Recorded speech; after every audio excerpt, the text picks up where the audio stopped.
سلام زي خبركم تخاطلتي الرأينا كمل لهم سلام كتلو نايوتو تيميتيو مساهم زلقو حاوهم هبطوين ኤርትራ ወይም ድማ ህዝቢ ትግራይ ኣካል ህዝቢ ኢትዮጵያ ወይም ድማ ሃገር ኢትዮጵያ ኮይኑ ክቅፅል ኣለዎ ኣብይ ኣሕመድ መራሒኦም እንድሕር ኮይኑ ኣብ ዝለዓለ ብልፅግና ዝለዓለ ረብሓ ክረኽቡ ይኽእሉ እዮም ዝበለ ሞጎስ ከመይኩም ትቕበልዎ ኣነ መልስ ጣልያን ኤርትራ ናችሁ ብሎ ካርታ ሰራልና ስም ሰጠን። ጣልያን እኮ ሰው ነው መልአክ አይደለም። ስለዚህ ይሄ ጣልያን የሰጠን ኤርትራ ብሎ ካርታ የሰጠን ስም የሰጠን ካላዋጣን ችግር ይዞልን ከመጣ ለምን ተደምረን አንሞክረው? ከኢትዮጵያ ተደምረን አንድ ሆነን አንድ ታላቅ አገር መስርተን አፍሪካ ላይ ለምን አንሞክረው? ለምን ከወንድሞቻችን ኢትዮጵያኖች አንኖርም የሚል ሐሳብ መጣብኝ። አላቅም የእግዚአብሔር ከሆነ አላቅም። በቃ ስለዚህ ኤርትራውያን እኮ አሁን ኢትዮጵያ ውስጥ እየኖራችሁ ነው፣ በኢትዮጵያ መንግስት ስር ማለት ነው። ስለዚህ ምንድነው እየኖርን ነው። ኢትዮጵያውያኖች ጠላቶቻችን ናቸው እንዳንላቸው እያኖሩን ነው አገራቸው። እነሱ እንደሚወዱን ይገልጹልናል። ብዙ ጊዜ እንወዳቸዋለን ኤርትራውያኖች ይሉናል። ጠላቶቻችን ቢሆኑ ኖሮ ኢትዮጵያ ሀገራቸው እየኖርን ታዲያ ለምን አያወጡንም? ታዲያ ለምን አይገድሉንም? ልክ እንደነሱ ሆነን እየኖርን አይደለም እንደ ኢትዮጵያ ውስጥ።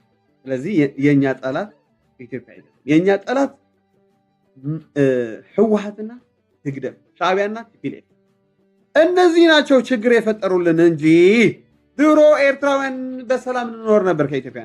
ልክ ወያኔ ከመጣ ስልጣን ግን በመለስ ጊዜ ዘረኝነት ኢትዮጵያ ላይ ገባ፣ መለያየት መጣ። እነዚህ ቲፒኤልኤፍ እና ሻዕቢያ እነሱ ነው ችግራቸው። ትግሬዎች፣ ኤርትራውያኖች መንቃት አለብን። እባካችሁ ለኔ ስሙ። ለኛ ችግር የሚፈጥሩልን ሻዕቢያና ቲፒኤልኤፍ ናቸው። እነዚህ ሁለት ቡድን ሌቦች ናቸው። እግዚአብሔር አይፈሩም። አመፀኞች ናቸው። የውጊያ ሰዎች ናቸው። ሰላም አይፈልጉም፣ ብልጽግና አይፈልጉም። ስለዚህ ለአብይ አህመድ ሳፖርት ማድረግ አለብን።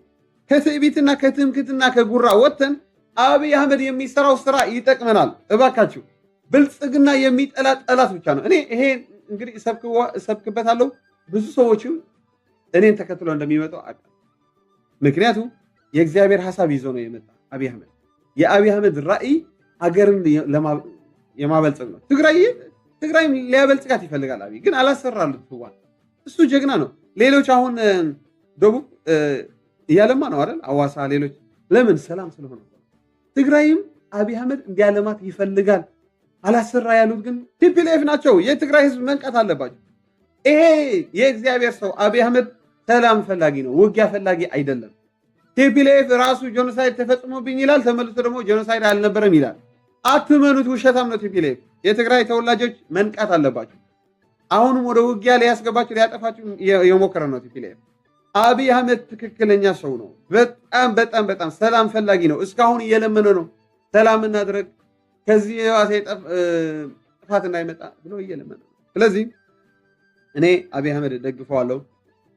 ከዚህ በኋላ የኔ ፎከስ በቃ ኤርትራና ኢትዮጵያ አንድነት፣ ወደ አንድነት መምጣት እንዳለባቸው በሱ ላይ ነው የምናገረው። የምፈራው ነገር የለብኝም። ድሮ ትንሽ ፈራ ነበር ሰው እንዳይሰናከል ምናምን፣ ምክንያቱ አብዛኛው ኤርትራዊ ስለማይቀበለው ማለት ነው።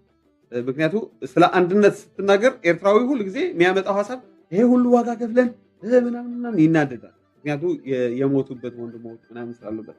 እሺ ዋጋ ከፍለን የማንኖርበት ሀገር ምንድን ነው? ዋጋ የተከፈለው እኮ እኛ አገራችን እንድንኖር በነፃነት ሀሳባችን እንድንገልጥ ነው። ይሄ ካልተቻለ ታዲያ ዋጋ እየከፈልን ነው እንዴ መኖር ያለብን? አይደለም። አዲስ ሀሳብ ማምጣት ነው። ኒው ጄኔሬሽን መነሳት አለ። አዲስ ሀሳብ የእኛ ጠላቶች ሻዕቢያ ቲፒኤልኤፍ ናቸው ብለን አንድ ኃይል መፈጠር አለበት፣ እንቅስቃሴ መፈጠር አለበት። ስለዚህ አብይ አህመድ ብንደግፈው ኤርትራም ትለማለች፣ ኢትዮጵያም ትለማለች፣ ትግራይም ትለማለች። ስለዚህ እኔ በድፍረት ነው ከዚህ በኋላ ይሄን ነገር ማውጅ። ኢትዮጵያና ኤርትራ ተደምረን ታላቅ ሀገር ሆነን የምትፈራ ሀገር መስርተን መኖር አለብን። ይሄ አንድ ህዝብ ተለያይቶ እንዲኖር እግዚአብሔርም አይፈቅድም። ምክንያቱ አንድ ህዝብ ነው፣ ተዋልደዋል። ይሄ የተዋለደ የተዋሰበ ፍጡር ቦርደር ሰርተህ ጣሊያን በሰራው ልትለያዩ እግዚአብሔር የእግዚአብሔር ሐሳብ ነው።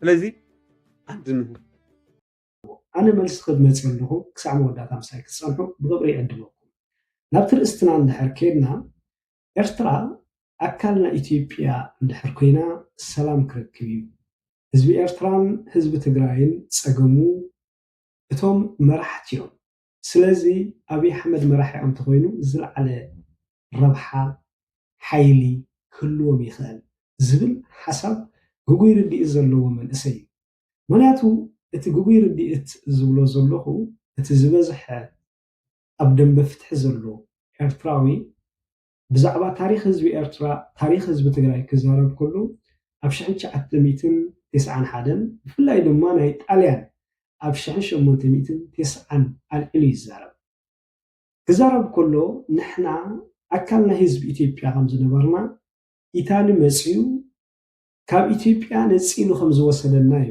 ዝዛረብ እዚ ግን እቲ ርድኢት ታሪክ ከምዚ ይመስል ኤርትራ ኣካል ናይ ህዝቢ ኢትዮጵያ ብፍላይ ኣብ 1952 ድሕሪ እንግሊዝ ጌጋ ርድኢት ኣለና ፌዴሬ ሃገር ንክትከውን ኣይኮነን ምስ ኢትዮጵያ ተፀጊዓ ብኢትዮጵያ ንክትመሓደር እዩ ስለዚ ቅድሚኡ ንረኣዩ ንግስነት ኣክሱም ካብ 1 ክፍለ ዘመን ክሳብ 13 ክፍለ ዘመን ነይሩ ኣብ መወዳእታ 10 ክፍለ ዘመን ብዙሓት ፀገማት ኣጋጢሞዎ ግን ብዝኾነ ዕንቅፋት ክሳብ 13 ክፍለ ዘመን ነይሩ ንግስነት ኣክሱም እንድሕር ርኢናዮ ናይ ንግስነት ኣዶሊስ እንድሕር ከድና ካልእ ትንታነ ሕቡእ ወርቂ ክንብሎ ንኽእል ኢና ምክንያቱ ቅድሚ ንግስነት ኣክሱም ዝነበረ ጌና ክምርመር ዘለዎ ኣዝዩ ዓብዪ ምስጢር ሒዙ ዘሎ እዩ ናይ ህዝቢ ኤርትራ ግን ብዛዕባ ንግስነት ኣክሱም ኩላና ንፈልጦ ወራቕቲ ፅሑፋት ዘለዎ እንድሕር ተዛሪብና ግን ክሳብ 13 ክፍለ ዘመን ነይሩ እዚ ንግስነት ኣክሱም ኤርትራ ትግራይ ገለ ክፋል ናይ ዓፋር ሓቂፉ ዝነበረ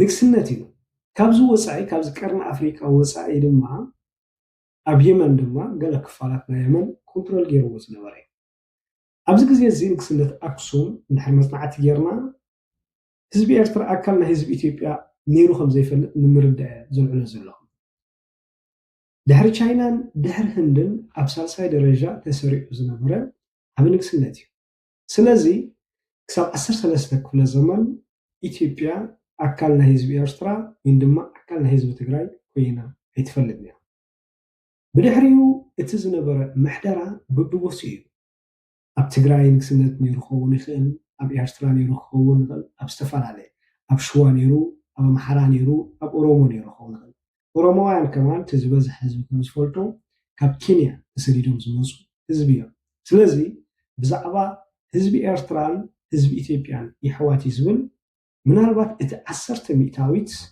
ኣብ ህዝቢ ኢትዮጵያ ዝርከብ ኣብ ዓፋርን ኣብ ህዝቢ ትግራይ ዘሎ ህዝቢ ኣካል ናይ ህዝቢ ኤርትራ ክኸውን ይኽእል እዩ እቲ ዝተረፈ ግን በብናቱ ኣመፃ ኣሎ ካብ ሱዳን ዝመፁ ኣሎ ካብ ደቡብ ሱዳን ዝመፁ ኣሎ ካብ ካልኦት ክፋላት ዝመፁ ኣሎ ስለዚ ታሪክ ንህዝቢ ወይ ድማ ንመንእሰይ ከይንመዛበዕ ወይ ድማ ጌጋ ከይንመሓላልፍ ዝብል ርድኢት ስለ ዘለኒ ካብኡ ሓሊፈ መንግስቲ ኢትዮጵያ ንህዝቢ ኤርትራ ወይ ድማ ህዝቢ ትግራይ እንተመሪሕዎ ኣብ ዝለዓለ ጥርዚ ናይ ኢኮኖሚ ኣብ ዝሓሸ ኩነታት ክነብር ይኽእል እዩ ዝብል ዘረባ እዩ እንታይ ዳ ፀጊምዎ ብዛዕባ ህዝቢ ኢትዮጵያ ህዝቢ ትግራይ ክንዛረብ ህዝቢ ትግራይ እሱ ኣብ መሪሕነት ምስ መፀ ልዕሊ 1 ሚልዮን ዝኸውን መንእሰይ ሜቱ ልዕሊ 800,000 ዝኸውን ህዝቢ ኣብ ሱዳን ተሰዲዱ ኣብ ውሽጢ ዓዲ ድማ ልዕሊ 1 ሚልዮን ዝኸውን ተመዛቢሉ ኣሎ ብዙሕ ሽግርን መከራን ዝሕልፍ ዘሎ ኣብ ግዜናቱ መሪሕነት ኣብ ዘለወሉ እዋን እዩ ስለምንታይ ኣብ ህዝቢ ኣምሓራ ብዙሕ ግፍዕታት ይወርድ ኣሎ ብዙሕ ስቃያት ይበፅሕ ኣሎ ነዚ እውን ክርድኦ ይግባአና ስለዚ ከም ርድኢት ምናልባት ኣብ መንግስቲ ኤርትራን ሕወሓትን ንዓይ ተቃውሞ ኣለኒ ብውልቀ ኣብዚ ትብሎ ዘለካ ሓሳብ ግን ኣይሰማምዓሉን እየ ምክንያቱ ርድኢትካ ኣብ ሓሶት ዝተመርኮሰ ከምቲ ኢትዮጵያውያን ዝኣምንሉ ዘለው ኤርትራ ኣካል ናህና እያ ተፈንጭላህና ከይድና ዝብሉ ካብ 1952 ስለ ዝቆፅሩ ዳ እምበር ታሪክ ህዝቢ ኤርትራን ታሪክ ህዝቢ ኢትዮጵያን በበይኒ ኣይኮነን ምስ ህዝቢ ኤርትራ ምስ ህዝቢ ትግራይ ከማን ናይ 27 ዓመት ታሪክ እዩ ዘለዎ ስለዚ ህዝቢ ኤርትራን ህዝቢ ትግራይን ህዝቢ ዓፋርን ይሕዋት እዩ እዚ ድማ 10 ሚእታዊት ኣካል ናይ ኢትዮጵያ ዳ እምበር ህዝቢ ኢትዮጵያ ሙሉእ እዩ ኢልካ ንሰብ ከተረድእ ኣይትኽእልን እያ ኣብ ግዜ ንግስነት ወይ ድማ ኣብ ግዜ ስልጣን ናይ ኣብይ ኣሕመድ ህዝቢ ኢትዮጵያ ዝብላዕ ከቢርዎ ዝስተ ከቢርዎ መነባብሮ ከቢርዎ ኣብ ዝእወየሉ ዘሎ ግዜ ንኣብነት ኣብዚ ሕጂ እዋን ቴዲ ኣፍሮ ኣልዒልዎ ዘሎ ነዚ ሓሳባት እዚ ወይ ድማ ነቲ ኣብ ህዝቢ ኣብ ኣብይ ኣሕመድ ክፈጥሮ ዝኽእል ተፅዕኖ ንዑ ንምድምሳስ ዘለዓልካዮ ኣርእስቲ ክኸውን ይኽእል ምክንያቱ